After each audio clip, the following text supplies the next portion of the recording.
ஒரு ஃபேமிலி மாசத்துக்கு ஒரு குறிப்பிட்ட தொகையை சம்பாதிக்கிறாங்கன்னா அவங்களுக்கு இருக்கக்கூடிய ஒரு முக்கியமான பிரச்சனை இதை எப்படி இன்வெஸ்ட் பண்ணணும்ன்றதுதான். அதாவது அவங்க ஸ்டாக்ஸ் அதிகமாக வாங்கணுமா இல்ல மியூச்சுவல் ஃபண்ட்ஸ் அதிகமாக வாங்கணுமா? ஒருவேளை மியூச்சுவல் ஃபண்ட்ஸே வாங்குறாங்கன்னா அதுல ஸ்மால் கேப் அதிகமாக வாங்கணுமா, மிட் கேப் அதிகமாக வாங்கணுமா, இண்டெக்ஸ் வாங்கணுமா, ஃபிளெக்சி கேப் வாங்கணுமா, ஒவ்வொன்றுத்தையும் எவ்வளவு வாங்கணும்ன்ற குழப்பம் கண்டிப்பா இருக்கும். மோஸ்ட் பீப்புள் ஸ்ட்ரக்சரே இல்லாம மாசத்துக்கு ஏதோ ஒரு இன்கம் வருது, அதுல ஏதோ ஒரு தொகையை இன்வெஸ்ட் பண்றேன் ரேண்டமா இன்வெஸ்ட் பண்ணிட்டு வரும். அதுலயும் புதுசா இன்வெஸ்ட் பண்ண ஆரம்பிக்கிறவங்க எதுல போடுறோன்னே தெரியாம போட்டு அவங்க போர்ட்ஃபோலியோவே ரெட்ல இருக்கிறதுக்கும் வாய்ப்புகள் ரொம்ப அதிகமா. இந்த வீடியோல ரொம்ப சிம்பிளாகவும் ரியலிஸ்டிக்காகவும், அதாவது நீங்க எவ்வளவு வேணாலும் சம்பாதிக்கலாம், அதை மாசத்துக்கு எப்படி பிரிச்சு இன்வெஸ்ட் பண்ணாலோ இல்ல எப்படி பிரிச்சு பிளான் பண்ணாலோ நம்மளோட பினான்சஸை ப்ராப்பரா ஸ்ட்ரக்சர்டா வச்சிருக்க முடியும் பார்ப்போம். அதாவது இந்த வீடியோ முடியும் போது வரக்கூடிய வருமானத்துல எவ்வளவு இன்வெஸ்ட் பண்ணணும், அதை எப்படி ஸ்ப்ளிட் பண்ணணும், எங்கெங்க எவ்வளவு இன்வெஸ்ட் பண்ணிருக்கணும்ன்றத ஆக்சுவல் நம்பர்ஸோட எக்ஸாம்பிள்ஸோட டீடைலா பார்ப்போம். வணக்கம், என் பேர் பூசன், இந்த சேனல் ஃபினான்ஸ் பூசன். முதல்ல இந்த வீடியோக்கான ஊந்துதலை கிளியரா ஷேர் பண்ணிடுறேன். காலையில என்னோட தங்கச்சி கிட்ட பேசிட்டு இருந்தேன். அவகிட்ட நிறைய டிஸ்கஷன் பேசிட்டு இருக்கும்போது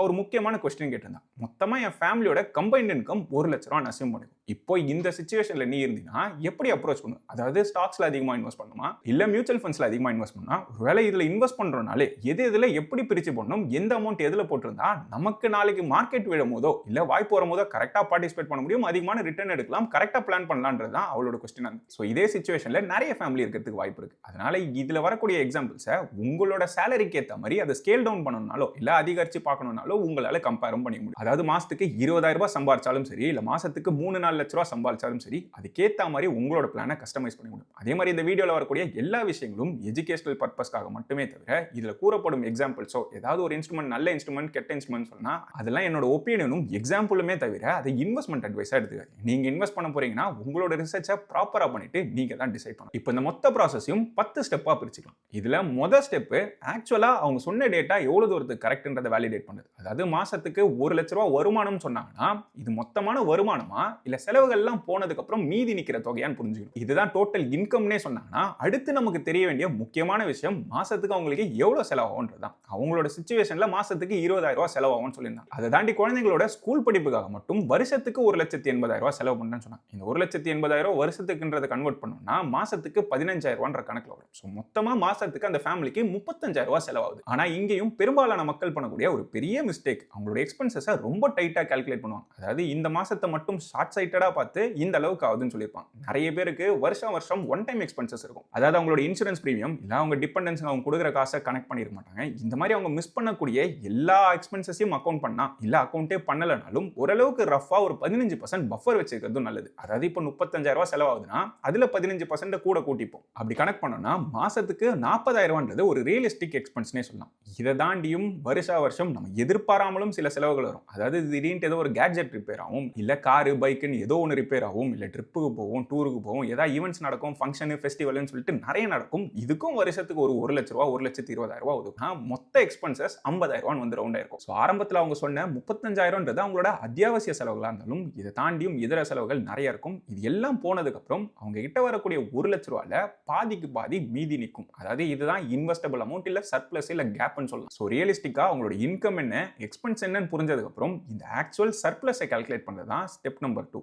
இதை முடிச்சோம்னா 3வது ஸ்டெப்புக்கு போகலாம். அடுத்து நான் அவங்க கிட்ட கேட்ட கேள்வி, இப்போ லிக்விடா, அதாவது உனக்கு இப்பவே வேலை போயிருது, அந்த பாயிண்ட்ல எத்தனை மாசம் இருக்க உங்ககிட்ட லிக்விடா இருக்கக்கூடிய பணத்தை வச்சு, லிக்விட்னு சொல்லும் போது எஃப்டியாவோ இல்ல சேவிங்ஸ் அக்கௌண்ட்லயோ இல்ல ஆர்பிட்ராஜ் ஃபண்ட் லிக்விட் ஃபண்ட்ஸ் இந்த மாதிரி இடத்துல, அதாவது நான் இன்னைக்கு பட்டன் எடுத்தேன்னா நாளைக்கோ இல்ல நாளானைக்கோ என் கையில காசு மொத்தமா வந்திருக்கணும். அதே மாதிரி அது வாலட்டைலா இருக்கக்கூடாது. அதாவது நான் எவ்வளவு போட்டோம்னா அந்த பணமும் எனக்கு மொத்தமா வரும்னு தெரியக்கூடிய தொகை எவ்வளவு இருக்குன்றதான் என் கேள்வி. இதை தான் எமர்ஜென்சி ஃபண்ட்னு சொல்லுவாங்க. அதாவது இன்வெஸ்ட்மெண்ட்லாம் ஆரம்பிக்கிறதுக்கு முன்னாடி நமக்கு திடீர்னு வருமானமே வராம போனாலும் நம்மளால ஓட்ட முடியுமா, எத்தனை மாசம் ஓட்ட முடியும், அந்த அளவுக்கு தொகையை உடனே எடுக்கக்கூடிய இடத்துல ஏதோ ஒரு பேங்க் டெபாசிட்லயோ எங்கேயோ போட்டு வச்சிருக்கோமான்றதான் இந்த எமர்ஜென்சி ஃபண்ட். இன்ஃபேக்ட் நிறைய பேர் கிட்ட, அதாவது கிட்டத்தட்ட 50%க்கும் மேற்பட்ட மக்கள் கிட்ட இந்த தொகையே கிடையாது. அதாவது ஒரு மாசம் கூட அவங்களுக்கு வருமானம் வரணும்னா அவங்களால ஓட்ட முடியாதுன்ற சூழ்நிலையில தான் இருக்காங்க. என்ன பொறுத்த வரைக்கும் குறைஞ்சபட்சம் 6 மாசமாவது ஓட்டுறதுக்கு சிச்சுவேஷன்ல இருக்கும். இப்போ இவங்க சிச்சுவேஷன்ல 35,000 இவங்களோட அத்தியாவசிய செலவு. இதை 6 மாசம் கணக்கு பண்ணோம்னா ஆல்மோஸ்ட் 2 லட்ச ரூபாய் வரும். இவங்க கிட்ட ரெடியா இந்த பாயிண்ட்ல 1 லட்ச ரூபாய் வரைக்கும் லிக்விடா இருக்குன்னு சொன்னாங்க. அதாவது பேங்க் சேவிங்ஸ், எஃப்டி இதெல்லாம் சேர்த்தா 1 லட்ச ரூபாய் ரெடியா இருக்கும்னு சொன்னாங்க.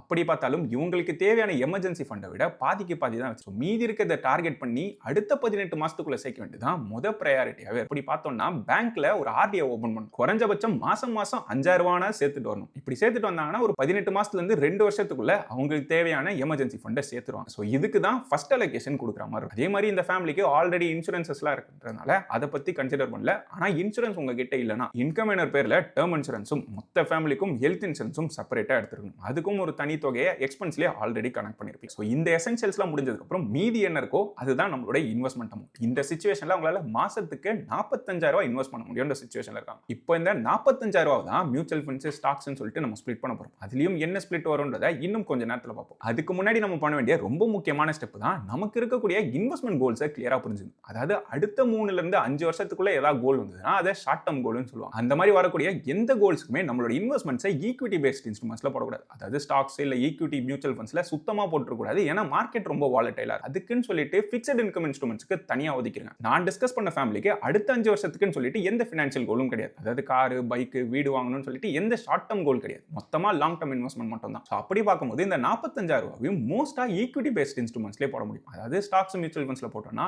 ஹை growth வரக்கூடிய இன்ஸ்ட்ருமெண்ட்ஸ்ல அதிகமா அலோகேட் பண்ணலாம். இந்த ஸ்டெப்ல தான் ரொம்ப முக்கியமான கேள்வி வரும். அதாவது இந்த 45000 ரூபாயில எவ்வளவு டைரக்ட் ஸ்டாக்ஸ்க்கு போகணும், எவ்வளவு மியூச்சுவல் ஃபண்டுக்கு ஸ்பிளிட் பண்ணணும். இது ஒவ்வொரு இன்வெஸ்டரை பொறுத்தும் மாறுபடும்னே சொல்லலாம். ரொம்ப கம்ப்ளீட்டா புதுசா இருக்கீங்க, அதாவது இன்வெஸ்ட் பண்ண ஆரம்பிச்சே 1 வருஷம் இல்ல 2 வருஷம் கூட ஆகலன்னா மோஸ்டா அதாவது 80 ல இருந்து 90% அலோகேஷனை மியூச்சுவல் ஃபண்ட்ஸ்க்கும் மீதி இருக்க 10% வரைக்கும் ஸ்டாக் பிக்கிங் பண்ணலாம். அந்த 10%ம் ஸ்டாக் பிக்கிங்கை கத்துக்கிறதுக்காக பண்றோன்றதை கிளியரா புரிஞ்சுக்கணும். ரேண்டமா நம்ம பாட்டுக்கு பிக் பண்றோம்னு சொல்லிட்டு மொத்த இன்வெஸ்ட்மெண்ட்டையும் ஸ்டாக்ஸ்ல போட முடியாது. ஒருவேளை நீங்க ஆல்ரெடி ரொம்ப சீசன்டான இன்வெஸ்டரா இருந்தீங்கன்னா 50-50 ஸ்பிளிட் வச்சுக்கலாம். அதாவது பாதிக்கு பாதி மியூச்சுவல் ஃபண்ட்ஸும் பாதி ஸ்டாக்ஸ்னு போயிடலாம். ஆனால் இதையுமே டிசைட் பண்றதுக்கு ஒரு கிளியரான ஃப்ரேம் ஒர்க் இருக்கு. அதாவது நம்ம ஆக்சுவலா எப்படி பெர்ஃபார்ம் பண்றோன்றதே தெரியாம இந்த டிசிஷனே எடுக்க முடியாது. ரேண்டமா கண்மூடித்தனமா நான் ஸ்டாக் பிக்கிங் நல்லா பண்றேன்னு சொல்றவங்களுக்கு அவங்களோட டேட்டா வச்சு அவங்க நல்லா பண்றாங்களா இல்லையான்றதை புரிஞ்சுக்க முடியும். இப்போ கிளியரா சொல்லணும்னா நீங்க இன்வெஸ்ட் பண்ண ஆரம்பிச்ச காலத்துல இருந்து ஆக்சுவலா பெஞ்ச் மார்க்கை கன்சிஸ்டன்டா எவ்வளவு தூரம் பீட் பண்ணிருக்கீங்கன்னு நிஃப்டி 50 இல்ல நிஃப்டி 500 எடுத்துக்கோங்க.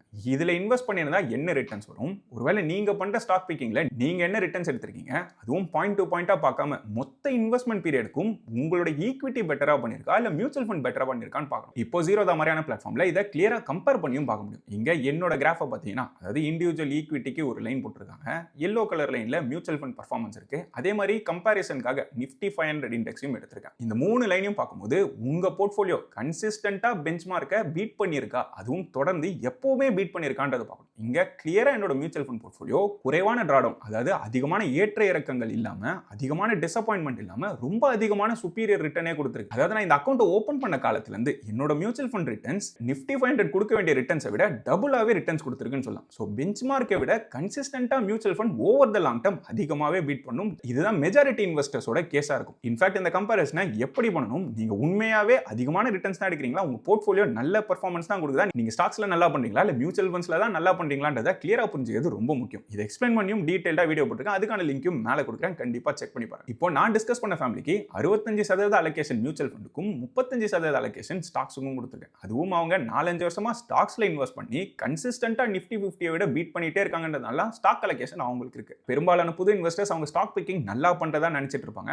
ஆக்சுவலா டேட்டா தான் உண்மையை சொல்லும். உங்களோட இன்வெஸ்ட்மெண்ட்டை பெஞ்ச் மார்க்கோட கம்பேர் பண்ணாம இந்த முடிவே எடுக்காதீங்க. சோ தப்பான ஸ்ட்ராட்டஜியை தொடர்ந்து பண்ணிட்டே இருந்தோம்னா ரிசல்ட் மாற போறது கிடையாது. அது இன்னும் மோசமாகிறதுக்கு தான் வாய்ப்பு அதிகமா இருக்கு. நம்ம என்ன பண்றோன்றதை புரியாம ஸ்டெப் எடுக்கக்கூடாது. அதை புரிஞ்சுக்கிட்டு ஸ்ட்ரக்சர்டா இன்வெஸ்ட் பண்றது ரொம்ப முக்கியம். இப்போ அடுத்த ஸ்டெப்ல மியூச்சுவல் ஃபண்ட்ல என்னென்ன அலோகேஷன் வரணும், எவ்வளவு ஸ்பிளிட் வரணும்ன்றத பார்ப்போம். மொத்த 45000 ரூபாயில கிட்டத்தட்ட 30000 ரூபாய் மியூச்சுவல் ஃபண்ட் முடிவாயிருச்சு. இப்போ இதையும் ப்ராப்பரான ஸ்பிளிட்ல போகணும். இங்க முதல்ல கோர் அலோகேஷனை டிசைட் பண்ணும். அதாவது மொத்த போர்ட்ஃபோலியோல ரொம்ப முக்கியமான பகுதி இந்த கோர் அலோகேஷன் வச்சுக்கலாம். இதுக்கு மோஸ்டா ஒரு நல்ல ஃப்ளெக்சி கேப்போ இல்ல ஹைபிரிட் ஃபண்ட்ல ஒரு மல்டி அசெட் கேட்டகரியோ இல்லனா பேலன்ஸ் அட்வான்டேஜ் கேட்டகரியோ எடுத்துக்கலாம். இந்த 30000 ரூபாயிலே 20% ஃப்ளெக்சி கேப்புக்கும் 20% மல்டி அசெட்டுக்கும் கொடுப்பீங்க. இல்ல மல்டி அசெட் தான் எடுக்கணும்னு அவசியம் கிடையாது. இல்ல ஹைபிரிட்லயே பேலன்ஸ் அட்வான்டேஜ் கேட்டகரியும் சூஸ் பண்ணலாம். இந்த கோர் அலோகேஷன் போர்ட்ஃபோலியோட ஸ்டெபிலிட்டியை ரொம்ப ஃபோக்கஸ் பண்ணும். அதாவது மார்க்கெட்டே நல்லா விழுந்தாலும் நம்ம போர்ட்ஃபோலியோ ரொம்ப விழுந்துடக்கூடாது. அதே மாதிரி மார்க்கெட்ல ஒரு அப்சைட் இருந்ததுன்னா இது நமக்கு அதிகமான அப்சைடையும் எடுத்து கொடுக்கணும். அப்போ ஃபண்ட் லெவல்ல போதுமான டைவர்சிஃபிகேஷன் இருக்கணும். இந்த ஃப்ளெக்சி கேப் கேட்டகரியிலோ இல்ல ஹைபிரிட்ல வரக்கூடிய மல்டி அசெட் பேஃப் கேட்டகரியிலோ நமக்கு போதுமான ஸ்டெபிலிட்டியும் டைவர்சிஃபிகேஷனும் வந்துடும். அதனால கோரை ஃபிக்ஸ் பண்ணதுக்கு அப்புறம் அடுத்து நம்ம போர்ட்ஃபோலியோக்கு நம்மளே டைவர்சிஃபிகேஷன் ஃபேக்டரையும் ஆட் பண்ணோம். இந்த கேட்டகரியில கோல்டு சில்வர் ஃபண்டும் டெட் ஃபண்ட்ஸும் இன்க்ளூட் ஆயிருக்கும். இப்போ இது ரெண்டு ஏன் இன்க்ளூட் பண்றோம்னா, ஈக்விட்டி மார்க்கெட்டே ரொம்ப நாள் நெகட்டிவ் ரிட்டர்ன் கொடுத்தாலும், அதாவது உதாரணத்துக்கு பாஸ்ட் 2 வருஷமே எடுத்துக்கும், நிஃப்டி கம்ப்ளீட்டா நெகட்டிவ் ரிட்டர்ன்ஸே கொடுத்தாலும் கோல்டு கிட்டத்தட்ட 100% மேல ரிட்டர்ன் கொடுத்துருக்கு. அதே மாதிரி டெட் ஃபண்ட்ஸ்லேயே இன்வெஸ்ட் பண்ணியிருந்தாலும் நம்ம நெகட்டிவ்க்கே போயிட மாட்டோம். அதாவது ஒவ்வொரு டெட் ஃபண்டும் ஆவரேஜா 6-7% ஹிஸ்டாரிக்கலா ரிட்டர்ன் கொடுத்திருந்தாலும் நமக்கு இந்நேரத்துக்கு நெகட்டிவ் ரிட்டர்ன்ஸுக்கு வந்திருக்கு. அதாவது போர்ட்ஃபோலியோட ஸ்டெபிலிட்டியும் வாலட்டிலிட்டியும் ரொம்ப குறைவா வச்சுக்கிறதுக்காக இந்த டைவர்சிஃபிகேஷன் ரொம்ப அவசியம். டெட் ஃபண்ட்ஸ்ல 20% அலோகேஷனும் கோல்டு சில்வர் ஃபண்ட்ல 10-15% அலோகேஷனும் கொடுக்கலாம். இதுல என்னோட பிரெஃபரன்ஸ் கார்ப்பரேட் பாண்ட் ஃபண்ட்ஸோ இல்ல இன்னும் ஒரு லெவல் சேஃப்டி வேணும்னு யோசிக்கிறவங்க கவர்மெண்ட் பாண்ட்ஸை உள்ளடக்கிய கில்ட் ஃபண்ட்ஸோ சூஸ் பண்ணிக்கலாம். இதுக்கு அடுத்தது ஸ்மால் கேப்போ இல்ல மிட் கேப்போ இல்ல செக்டரல் அலோகேஷன் சொல்லிட்டு நம்மளோட போர்ட்ஃபோலியோல growth ஓரியன்டடா அதுக்கு ஒரு பொசிஷன் எடுக்கணும்னு சொல்லிட்டு 20% வரைக்கும் அலோகேஷன் கொடுக்கலாம். ஸோ முதல்ல ஸ்ட்ராங்கான பேஸை பில்ட் பண்ணிட்டு, அதாவது கோரையும் டைவர்சிஃபிகேஷனையும் சேர்த்து ஒரு 60-70% பில்ட் பண்ணதுக்கு அப்புறம் இந்த அலோகேஷன் 20% இது மூணுத்தையும் கம்பைன் பண்ணி கொடுத்துருக்கலாம். பெரும்பாலான மக்கள் அவங்களோட மொத்த போர்ட்ஃபோலியோல ரொம்ப பெரிய அலோகேஷனை ஸ்மால் அண்ட் மிட் கேப்ஸ்க்கு மட்டும் கடந்த 2-3 வருஷமா கொடுத்துருப்பாங்க. அப்படி அதிகமா இன்வெஸ்ட் பண்ணவங்களுக்கு அதிகமான டிசப்பாயின்மெண்ட் தான் இருக்கும். இன்ஃபேக்ட் இந்த ரெண்டு செக்மெண்ட்டுமே ரொம்ப பெரிய அடியை லார்ஜ் கேப் கூட கம்பேர் பண்ணும்போது வாங்கியிருக்கும். அதனால growthக்குன்னு சொல்லிட்டு ஒரு 20% வரைக்கும் இந்த 3 கேட்டகரியில கம்பைன் பண்ணியோ இல்ல தனித்தனியாவோ இன்வெஸ்ட் பண்ணலாம். அதுக்கு மேல போறது ரொம்ப ரிஸ்க் எடுக்கிறதுனே சொல்லலாம். இதுக்கு அடுத்து மீதி இருக்கக்கூடிய சின்ன போர்ஷனை ஃபிளெக்சிபிள் போர்ஷனாவே வச்சுக்கலாம். அதாவது உங்களோட ப்ரிஃபரன்ஸ்க்கு ஏற்ற மாதிரி மேபி குளோபல் ஃபண்ட்ஸ்ல போடணும்னு யோசிச்சீங்கனாலோ இல்ல இண்டெக்ஸ் விரும்பியா இருந்தீங்கன்னா அதுல இன்வெஸ்ட் பண்றதுக்கோ இல்ல கேஷா வச்சுக்கணும்னாலோ இல்ல லிக்விட் இன்வெஸ்ட்மெண்ட்ஸ்ல போகணும்னாலோ இதுக்கு அலோகேட் பண்ணிக்கலாம். இது கம்ப்ளீட்டா ஒவ்வொரு இண்டிவிஜுவலோட ப்ரிஃபரன்ஸ்னு சொல்லலாம். இப்போ என்ன கேட்டீங்கன்னா 5% வரைக்கும் ஆர்பிட்ராஜ் ஃபண்டோ இல்ல லிக்விட் ஃபண்ட் மாதிரி எதையா ஹோல்ட் பண்ணிட்டு வரோம். ஏன்னா மார்க்கெட்ல நல்ல ஆப்பர்ச்சுனிட்டி வந்ததுன்னா அதை எடுத்து என்னால பார்ட்டிசிபேட் பண்ண முடியும். ஸோ மொத்த மியூச்சுவல் ஃபண்டுக்கு இந்த ஃபுல் அமௌண்ட்டையும் எப்படி ஸ்பிளிட் பண்ணணுன்றதை கிளியரா பிளான் பண்ணிடும். இதுக்கு அடுத்த ஸ்டெப்ல டைரக்ட் ஸ்டாக்ஸ்ல இன்வெஸ்ட் பண்ணனாலும் அதை எப்படி அப்ரோச் பண்ணணும்னு பார்ப்போம். ஸோ ஆரம்பத்தில் என்ன பார்த்திருந்தோம், நம்மளால மொத்தமா இன்வெஸ்ட் பண்ணக்கூடிய தொகையில 35% வரைக்கும் டைரக்ட் ஸ்டாக் இன்வெஸ்டிங்ல போவோம். இப்படி கால்குலேட் பண்ணோம்னா கிட்டத்தட்ட 15,000 வரைக்கும் நம்மளால இன்வெஸ்ட் பண்ண முடியும். இதுலயுமே ஒரு ஸ்ட்ரக்சர்ட் அப்ரோச் ரொம்பவே முக்கியம். அதாவது இருக்கக்கூடிய மொத்த தொகையில 50% வரைக்கும் ஸ்டாக்ஸ்ல போடக்கூடியதுல பாதிக்கு பாதி கோர் காம்பவுண்டிங் கம்பெனிஸ்ல போடணும். ஸோ இதுதான் உங்களோட ஸ்டாக் போர்ட்ஃபோலியோல ரொம்ப முக்கியமான பார்ட்னு சொல்லலாம். அதாவது ஸ்ட்ராங் பேஸை பில்ட் பண்ற மாதிரியான நல்ல பிசினஸஸ் ஐடென்டிஃபை பண்ணணும். நல்ல பிசினஸ்னு சொல்லும்போது அதோட ஏர்னிங்ஸ் தொடர்ந்து வளர்ந்துட்டே இருக்கணும். அதே மாதிரி கன்சிஸ்டன்டாவும் இருந்துட்டு இருக்கணும். அதே மாதிரி அதோட ரெவென்யூவும் தொடர்ந்து வளர்ந்துட்டு இருக்கணும். அதுவும் கன்சிஸ்டன்டா இருக்கணும். கம்பெனி மேல பெரிய கடன்கள்னு சொல்லிட்டு இருக்க கூடாது. அந்தந்த செக்டர்ல லீடிங் கம்பெனிஸா இருக்கணும். நல்ல வேல்யூவேஷன்ல அதை கண்டிப்பா வாங்கிடணும். இந்த மாதிரி இருக்கக்கூடிய கம்பெனிஸை கோர் காம்பவுண்டர்ஸ் சொல்லிட்டு பாதிக்கு பாதி பணத்தை அலோகேட் பண்றீங்க. அதாவது 15,000 இருந்ததுன்னா 7,500 மாசம் மாசம் இதுக்கு போயிடும். மீதி இருக்கக்கூடிய தொகையில 30% வரைக்கும் growth oriented கம்பெனிஸா ஐடென்டிஃபை பண்ணும். இது ஏதாவது ஒரு மிட் கேப் கம்பெனியாவோ இல்ல ஸ்மால் கேப் கம்பெனியாவோ இருக்கலாம். ஆனால் அதிகமான growth கொடுத்துட்டு இருக்கணும். அதே மாதிரி எமர்ஜிங்கா அவங்களோட செக்டார்ல இது வளர்ந்துட்டு வரக்கூடிய ஒரு பெரிய கம்பெனியா இருந்துட்டு. ஸோ இந்த growth கம்பெனிஸ்ல ரிஸ்க்கும் அதிகமா இருக்கும். அதுக்கேற்ற மாதிரி ரிவார்டும் அதிகமா இருக்கும். மீதி இருக்கக்கூடிய 20% அலோகேஷனை இங்கேயுமே ஃபிளெக்சிபிளா வச்சுப்போம். அதாவது செக்டார் ரொட்டேஷனோ இல்ல டர்ன் அரவுண்ட் ஸ்டோரி பாக்குறீங்க, இல்ல ஏதோ ஒரு ஆப்பர்ச்சுனிட்டி இருக்கு, மார்க்கெட் மிஸ்பிரைஸ் பண்ணிருக்கு ஒரு ஸ்மால் கேப் கம்பெனின்னு தோணுச்சுன்னா அந்த மாதிரியான டாக்டிக்கல் பெட்ஸ் எடுக்கிறதுக்கு இந்த 20% அலோகேட் பண்ணுவீங்க. இந்த அலோகேஷனை எவ்வளவுக்கு எவ்வளவு குறைவா வச்சுக்கிறீங்களோ அவ்வளவுமே நல்லது. ஏன்னா இது ரொம்ப அதிகமான ஹை ரிஸ்க் பெட்டா இருந்தாலும் இது கேரண்டீடா நல்ல ரிட்டர்ன்ஸ் கொடுக்கும்னு சொல்லலாம் நீங்க பெட் எடுத்துக்க மாட்டீங்க. ஏன்னா டர்ன் அரவுண்ட் ஸ்டோரி எடுக்கிறீங்கன்னா அந்த டர்ன் அரவுண்ட் உண்மையா நடக்கலாம் நடக்காமலும் போலாம்னு சொல்லிட்டு ஒரு அன்சர்டனிட்டி தான் எடுத்துட்டு வரீங்க. ஸோ உங்க போர்ட்ஃபோலியோ கம்மியான டேமேஜ் எடுக்கணும்னா இந்த அலோகேஷனை கம்மியா வச்சுக்கோங்க. கோர் அலோகேஷனை ரொம்ப முக்கியமா கான்சென்ட்ரேட் பண்ணுங்க. இதுக்கடுத்து ஸ்டாக்ஸ்லேயே இன்வெஸ்ட் பண்ணும்போதும் ரொம்ப அதிகமான ஸ்டாக்ஸ் ஹோல்ட் பண்ணாதீங்க. அதாவது 50-60 ஸ்டாக்ஸ்னு சொல்லிட்டு கம்மியான போர்ட்ஃபோலியோ அமௌண்ட்ல ஹோல்ட் பண்றதுல பாயிண்டே கிடையாது. யோசிச்சு பாருங்க, மொத்தமா 1 லட்சம் தான் இன்வெஸ்ட் பண்றீங்க, அதுல 50 ஸ்டாக்ஸ் ஹோல்ட் பண்ணீங்கன்னா ஒன்னுக்கும் 2,000 கூட போட்டுக்க மாட்டோம். அந்த ஸ்டாக்கே ஒருவேளை 10 மடங்கே ஆனாலும் நம்ம வாழ்க்கையை மாத்திர அளவுக்கு ஒரு பெரிய ரிட்டர்ன்லாம் கொடுத்துருக்காது. அதனால போர்ட்ஃபோலியோ சைஸுக்கு ஏற்ற மாதிரி இப்போ குறைவான போர்ட்ஃபோலியோ சைஸ்ல இருக்கீங்கன்னா ஒரு 15-20 ஸ்டாக்குக்கு மேல போறதுல பாயிண்டே கிடையாது. 15 கம்பெனி ஹோல்ட் பண்ண போறீங்கன்னா அதுல 7-8 கோர் ஐடியாஸா இருக்கும். அதுக்கப்புறம் ஒரு 4-5 கம்பெனி growthக்கும் மீதி இருக்க 4-5 கம்பெனியை டாக்டிக்கல் பெட்டாவும் ஹோல்ட் பண்ணிட்டு போர்ட்ஃபோலியோ சைஸ்க்கு ஏற்ற மாதிரி குறைவான ஸ்டாக்ஸை கான்சென்ட்ரேட்டடா ஹோல்ட் பண்ண பழக்கும். இப்போ இது வரைக்கும் மாசம் மாசம் நம்ம கிட்ட இருக்க தொகையை எப்படி இன்வெஸ்ட் பண்ணணும், எப்படி ஸ்பிளிட் பண்ணணும்ன்றதை கிளியரா புரிஞ்சுக்கிட்டோம். ஆனா இதுக்கு அடுத்த ஸ்டெப்ல தான் பெரும்பாலான மக்கள் ஆக்சுவலா ஸ்ட்ரகிள் பண்றது. எல்லாம் பிளான்லாம் பண்ணிருப்போம், ஆனா அதை கரெக்டா எக்ஸிக்யூட் பண்றோமா இல்லையான்றதை ட்ராக்கே பண்ண மாட்டோம். இன்வெஸ்ட்மெண்ட்டுக்கு மட்டும் கிடையாது, வாழ்க்கையில ஹியூமன் பீயிங்ஸ் பெரும்பாலான விஷயத்துக்கு நல்லா தான் பிளான் பண்ணும். அதாவது ஜிம்முக்கு நான் ஃபீஸ் கட்டிட்டேன், ஜிம்முக்கு போவோம்னு யோசிச்சுட்டு இருப்போம். ஆனா உண்மையா போறோமா இல்லையா, அதுல ரிசல்ட் வருதா இல்லையான்றதை ட்ராக் பண்றது ரொம்ப ரொம்ப முக்கியம். யோசிச்சு பாருங்க, ஏதோ ஒரு ஸ்ட்ரக்சர்ட் இன்வெஸ்ட்மெண்ட் பிளானை எடுத்துட்டு வந்துடும், இதுதான் கரெக்ட்னு ஃபிக்ஸ் பண்ணிடுறோம். ஆனா 6 மாசம் கழிச்சோ 1 வருஷம் கழிச்சோ திரும்பி பார்க்கும்போது பண்ணும்போது அதுலேருந்து டிவியேட் ஆயிட்டு, அதாவது நான் இந்த மியூச்சுவல் ஃபண்ட்ல இவ்வளோ போடணும்னு சொன்னேன், அதுக்கு பதிலாக தப்பான ஸ்டாக்ஸை நான் வாங்கி வச்சுட்டே இருக்கேன், இல்லை தப்பான ஃபண்ட்ஸையே வாங்கி வச்சுட்டு இருக்கேன்னா ரிசல்ட் ஒரே மாதிரி தான் இருக்கும். அப்பவும் போர்ட்ஃபோலியோ ரெட்லேயே தான் இருக்கும். அதனால ஸ்ட்ரக்சர்டு பிளானை ப்ராப்பராக ட்ராக் பண்ணுறது அதை விட இம்பார்ட்டன்ட். இப்போ ட்ராக் பண்ணுறதுன்னு சொல்லும் போது இன்ஃபேக்ட் இந்த ட்ராக்கிங்காகவே, அதாவது A to Z நம்மளோட மொத்த ஃபினான்சஸையும் ஒரே இடத்துல கம்ப்ளீட்டாக ட்ராக் பண்ணுறதுக்கும் ஒரு கம்ப்ளீட் ட்ராக்கரை நான் பில்ட் பண்ணியிருந்தேன். அதை நீங்கள் finboom.appன்ற இடத்துல ஆக்சஸும் பண்ண முடியும். இப்போ உதாரணத்துக்கு எடுத்துக்கோங்க, இதே எக்ஸாம்பிள் எடுப்போம். இப்போ இந்த கப்பல் உள்ள வராங்கன்னா அவங்களோட ஏஜ் என்டர் பண்ணிட்டு எவ்வளோ இன்கம், எவ்வளோ மாசத்துக்கு எக்ஸ்பென்ஷன் போட்டாங்கன்னா எவ்வளோ அவங்களால சேர்க்க முடியும்ன்றதை இங்கே போட முடியும். இதை போட்டதுக்கு அப்புறம் அவங்களோட எசென்சியல் பேஜுக்கு போய்க்கலாம். இந்த எசென்சியல் பேஜில் எவ்வளோ எமர்ஜென்சி ஃபண்ட் தேவை, எவ்வளோ டேர்ம் இன்சூரன்ஸ் தேவை, எவ்வளோ ஹெல்த் இன்சூரன்ஸ் இருக்கும், அவங்களோட சேவிங்ஸ் ரேட் என்ன, எவ்வளோ கடன் வச்சிருக்காங்கன்ற எல்லாத்தையுமே பார்க்க முடியும். இன்ஃபேக்ட் அதுக்கான ஸ்கோரையுமே தெரிஞ்சுக்க முடியும். அதே மாதிரி மாசத்துக்கு இங்கங்க இவ்வளோ பர்சன்டேஜ் இன்வெஸ்ட் பண்ணணும்னு யோசிக்கிறேன், இந்த அளவுக்கு இன்வெஸ்ட் பண்ணணும்னு அமௌண்ட் போடுறேன்னு சொல்லிட்டு கால்குலேட் பண்ணணும்னா அதையுமே இங்க ரெக்கார்ட் பண்ணி வச்சுக்க முடியும். ஏன்னா நாளைக்கு நம்ம தப்பா பண்றோமா இல்லையான்றதை ரெஃபர் பண்றதுக்கு இது யூஸ் ஆகும். அதே மாதிரி என்னென்ன ஸ்டாக்ஸ் ஹோல்ட் பண்றோம், என்னென்ன மியூச்சுவல் ஃபண்ட்ஸ் ஹோல்ட் பண்றோம், நம்ம பிளான் பண்ண மாதிரியே தான் அலோகேஷன் இருக்கா, அதுல ஏதாவது டீவியேஷன் இருக்கான்னு சொல்லிட்டு அசெட் அலோகேஷனும் நம்மளால பார்க்க முடியும். அதாவது கோல்டுக்கு இவ்வளவுதான் கொடுக்கணும்னு யோசிச்சிருக்கேன்னா அந்த அளவுக்கு கொடுத்துருக்கேனா இல்ல அதை விட அதிகமா இன்வெஸ்ட் பண்ணிருக்கேன், ஒருவேளை எதிர்பார்த்ததை விட கம்மியா பண்ணிருக்கேன்றதை தெரிஞ்சுக்கிட்டோம்னா எங்க அதிகமா பண்ணிருக்கோமோ அங்கிருந்து ரீபேலன்ஸ் பண்றதுக்கும் இதுவே நம்மளுக்கு இண்டிகேட் பண்ணும். அது கூடவே நம்மளோட எக்ஸ்பென்சஸோ இல்ல இன்கமோ அது எப்படி க்ரோ ஆயிட்டு இருக்கு, ஒவ்வொரு மாசமும் எந்த கேட்டகரியில அதிகமா செலவு பண்றோம்னு சொல்லிட்டு எல்லாத்தையுமே ஒரு பிளேஸ்ல ட்ராக் பண்றதுக்கு இந்த டூல் யூஸ்ஃபுல்லா இருக்கும். இதை கம்ப்ளீட்டா ஃப்ரீயாவே உங்களால ஆக்சஸ் பண்ண முடியும். finboom.appன்ற லிங்கை கீழே டிஸ்கிரிப்ஷன்லயோ இல்ல கமெண்ட்லயோ கொடுக்குறேன், இதை செக் பண்ணி. இதுக்கு அடுத்த இம்பார்ட்டன்ட் ஸ்டெப் தான் நம்மளோட போர்ட்ஃபோலியோ வருஷத்துக்கு ஒரு வாட்டியோ